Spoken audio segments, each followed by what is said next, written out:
તો મિત્રો, ગુજરાતી સાહિત્યમાં આજે આપણે લઈને આવ્યા છીએ અમુક કવિઓ અને તેમના ઉપનામો વિશે.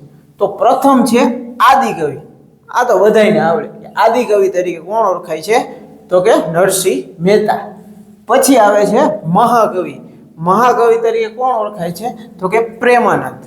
પછી આવે છે ભક્ત કવિ. તો ભક્ત કવિ તરીકે કોણ ઓળખાય છે? તો દયારામ. મિત્રો, ભક્ત કવિમાં નરસિંહ મહેતા લખીને તમે ન આવતા, યાદ રાખજો, ભક્ત કવિ તરીકે દયારામ ઓળખાય છે.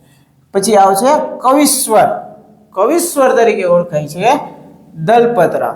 અને કવિવર તરીકે ઓળખાય છે નાનાલાલ. મિત્રો યાદ રાખજો, આયા પણ ભૂલ ન કરતા. કવિશ્વર કહે તો દલપતરામ અને કવિવર કહે તો નાનાલાલ આવશે. પછી છે મસ્ત કવિ. મસ્ત કવિ તરીકે ઓળખાય છે ત્રિભુવન ભટ્ટ. અને ખાલી મસ્ત તરીકે પૂછે તો તે છે બાલાશંકર ઉલ્લાસરામ કંથારિયા. આયા પણ જરાય મિસ્ટેક ન કરતા. મસ્ત કવિ અને મસ્ત કવિ કહે તો ત્રિભુવન ભટ્ટ અને ખાલી મસ્ત કહે તો બાલાશંકર ઉલ્લાસરામ કંથારિયા. તો મિત્રો, આ યાદ રાખવાનું ભૂલતા નહીં.